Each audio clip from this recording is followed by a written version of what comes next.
You are listening to the Built to Grow podcast.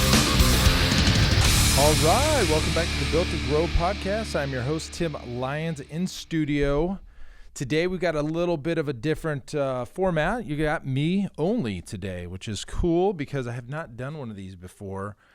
Little solo podcast. I know that Randy's done a few of these while I was out and while I've been in meetings and things, but today, you got just me. So one quick announcement. We do have our Client Lifecycle Automation workshop coming up on the 21st. If you have interest in that, it's winninggym.com/workshop for that. Go ahead and check that out. That's a 2 days with me. We're going to learn and we're going to build. And by the end of the 2 days, we're going to have a completely automated system from lead nurture to booking appointments to reminder sequences to, trial conversions and everything in between, from missed appointments to no-shows and things like that, to get people back in your system, back in your gym, and getting you more people in front of you and keeping them there. So that's the whole thing.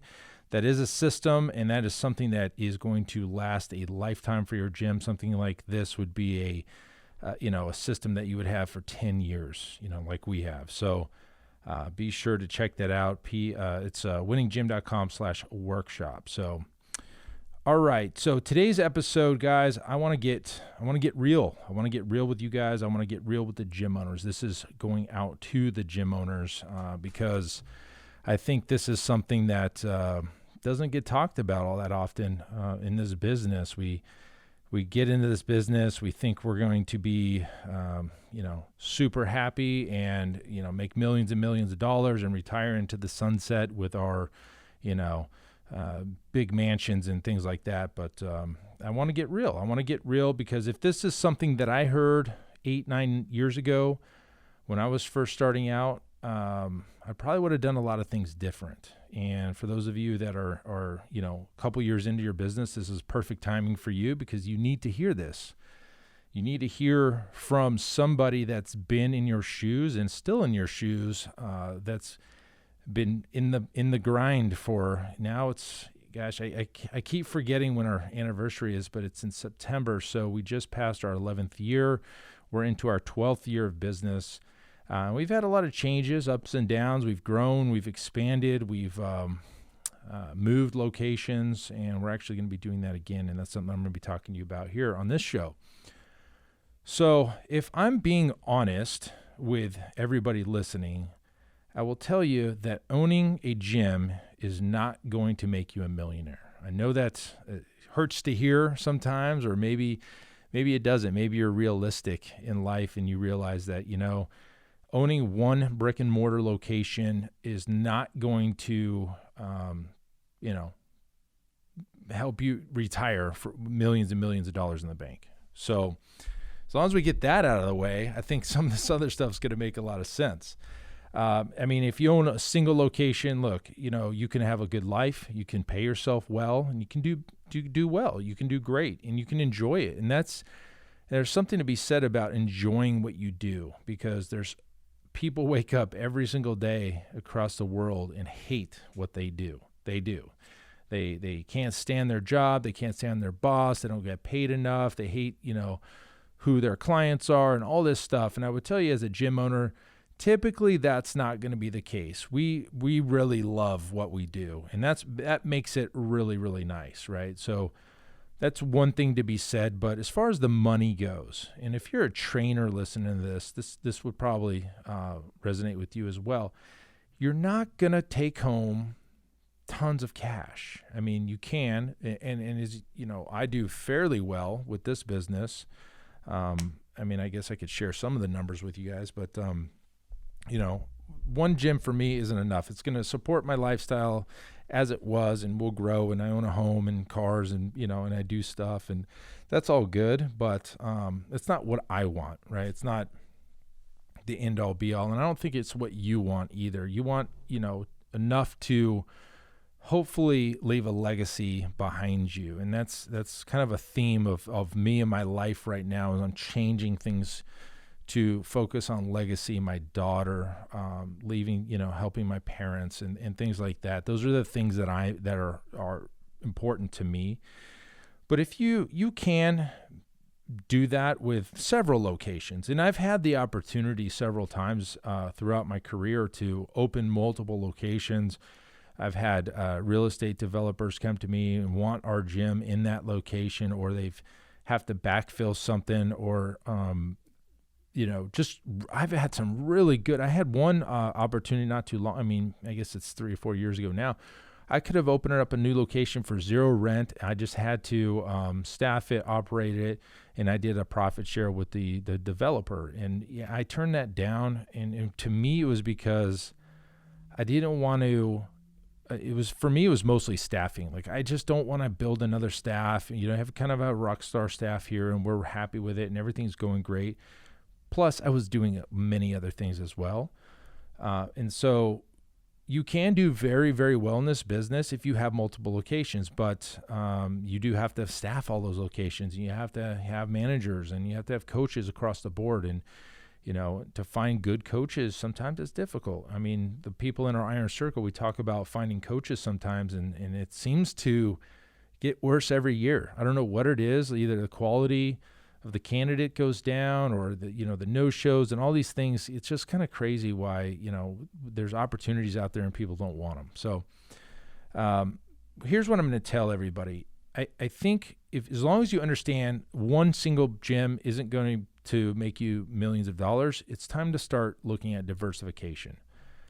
What I mean by that? I mean, you can diversify into other businesses like I did. ProFit is a diversification of, coming off of Pulse. We created ProFit, and I'm on to other things, which I will be happy to share with you guys here shortly. But you can diversify in investments, in stocks, new ventures, things like that. If you have people that are, close to you that are looking to start ventures, and you can partner with them. I mean, there's a lot of ways you can leverage your knowledge of owning a gym into other businesses, because the things that you learn and in the fitness business carry over across multiple different industries. It doesn't, business is business, right?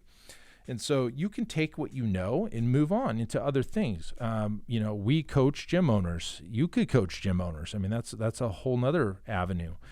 I see this happening every day, but like getting into digital marketing and becoming an agency is a very popular thing to do these days. And if you're pretty good at your Facebook ads, you can do it for other people. And I see a lot of gym owners doing that in their diversification of, what they're doing, and they have multiple sources of income.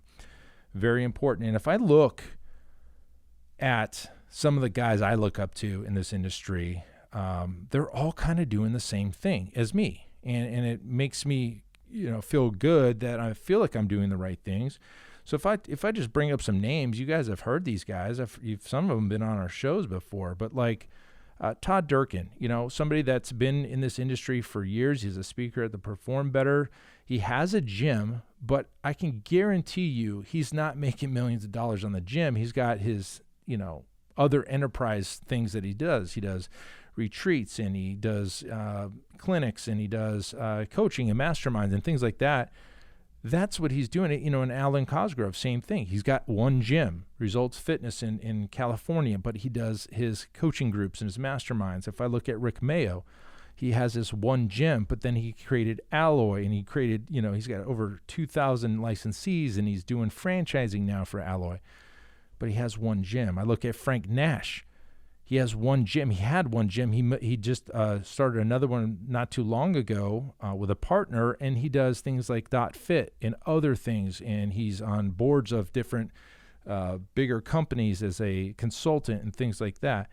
I look at Matt Weaver. He's in our Iron Circle. This guy's got had up to 12 locations at one time, but now he's owning his buildings, and has multiple locations with partners and things like that. Doesn't have the just one gym hoping for the best. So the guys in this industry that are doing really well, they may only have one gym, but they're doing other things. And that's what I want you to do as a gym owner.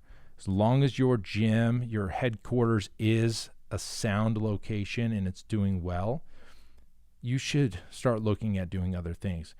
If these guys that I just mentioned were crushing it in their gyms and making millions of dollars, do you think they would be doing all these other things? No. And that's what I wanted to let everybody know. When I first opened, I was like, oh, this is the one gym. Maybe I'll open 2 or 3 and I'm just going to kill it and it's going to be great. But let's be honest, especially this last year, we got hammered and the competition's getting tougher. Not just other brick and mortar locations. We're talking online technology is taking away the market share. So what are you going to do? You're going to either sit there and just like, okay, and crumble, or are you going to go and diversify and do other things, okay? So time is the only thing that's finite in this situation. You only have so much time. You only have so much time in a day. You only have so much time in a month. How can you do all these things if you're stuck inside your gym doing the day-to-day work that takes to operate the location? Well, you can't. Let's be honest. You can only do that. So if you're in that situation, it's time to look at systematizing your operations. One thing I can kind of brag about here is that I don't need to be involved in the gym. I'm here if they need me.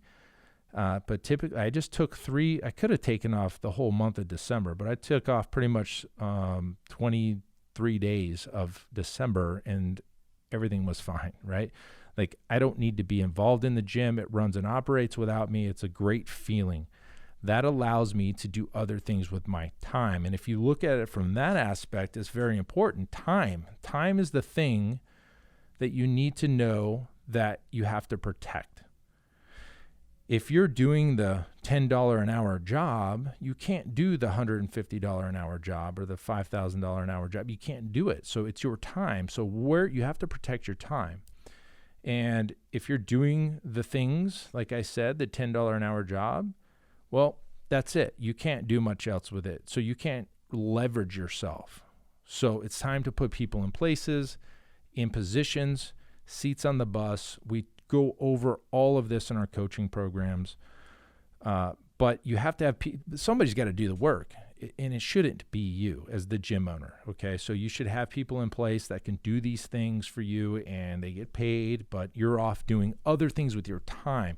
It's not that you're paying somebody to do the work and then you sit on your hands. It's you're paying somebody to do the $10 an hour job so you can go do the $500 an hour job, if that makes sense. So again, something that I had to learn over time. I had to get, in the weeds and get through this, but, this isn't going to happen day one. You're going to have to go through the grind. You're going to have to go through the years of trying to figure this thing out, or you can hire somebody like myself and shortcut this process because I've done it and I'm doing it and I know how it's done.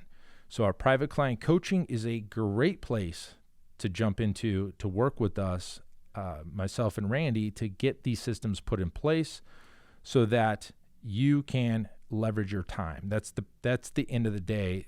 What people do with us in our coaching is really one of two things, or both. One is to systematize the operations so that they can free themselves up and they're not tied and chained to their business. And the other thing that they do, when they come to us, that we do really well, is we transition people from a large group training model to semi-private training. Something we've been doing since 2010, 10 years, 11 years now. We've been doing this model that it just makes the most sense. When I learned about the model back then, it obviously it made sense then, and we haven't ever changed it. We've made iterations to it and we've added layers to the thing, but semi-private training is the way to go. Okay. So that's another leveraging of time. Okay. Again, this episode today, me to you, me in your ear right now, if you're a gym owner listening to this, look, there's things you can do. I mean, if we're talking about life, okay, I don't want to get too deep in the weeds with this, but if we're talking about life, you got one life, right? So do you enjoy what you do, and does it support the lifestyle you want to live? If both of those answers are one or no, like if you don't enjoy it, we should probably talk about you doing something else with your life. If you do enjoy it, but it doesn't support your lifestyle you want to live or see yourself living, then we've got to make some changes. And the changes can be easy or they can be difficult, just depending on your situation. So again, going back to the reason I wanted to do this show is it's time to think outside of just your gym, okay? If you're a gym owner and you've got the one gym and it's doing well, you could think about another one. It wasn't for me, and it wasn't for all the guys I just listed a second ago. One gym that operates and it's great is awesome, okay? But you can do other things. And for me, personally, my next move is real estate. I have a piece of land that we just we're closing escrow on, and I've got the plans built, and the contractors are coming by, and we're talking about the plans. I'm going to own, and we're building a shopping center, and we're going to have tenants, and we're going to own the real estate. And the real estate, if I look at the wealthiest people in this planet, all are in real estate at some level. For me, it's this first shopping center. We're going to build it, we're going to fill it, and we're going to sell it, and we're going to do it again, and we're going to do it again and again. So I could tell you the numbers that I plan and estimate on making and proposing on this project within 2 years. I can't make that kind of money in my gym over 10 years. And that's the difference. Okay? So when you have the opportunity to own real estate, it's something you should look seriously at. But look, this business that we're in is simple in the aspect that you get clients, you retain them, you lower your expenses, you keep profits, and you keep parlaying that. But it's not easy. If you need help, if you want to work with me directly, I have the private client coaching available for you. That's something that you just have to get on a call, pfmarketingsolutions.com/call. You'll jump on with Randy. We'll fill out some forms, and we'll figure this thing out for you if this is for you. And it's bigger than the tactical stuff. It's bigger than the what should my ads say. It's bigger than that. It's what do you want to do with your business? How do we structure it in a way that you can free up your time, that you can leverage it to do other things? And it may be another gym. It may be, but it doesn't have to be. And that's why I wanted to list off a couple of those folks that I look up to that are crushing it with one gym because they're doing other things. So if that sounds like you, if that sounds like something you want to do with your life, this is 2021. We're not getting any younger. It's time to make some decisions, look at yourself in the mirror and say, what do I want? And if you don't do that often enough, you'll find yourself in the same place year after year without making any big strides. And that's something I don't want for you. I want you to be able to get everything that you want in life, travel, if it's homes, if it's cars, if you like those things, or maybe it's giving your money to charity and do other things with your money. It doesn't matter to me. But if that's something that you want to do, let's jump on a call, pfmarketingsolutions.com/call, and I'd be happy to help you and guide you along this path. Guys, that's it for this show. I just wanted to talk to the gym owners today. Until next episode, guys, keep changing lives. We'll see you on the next episode. Bye.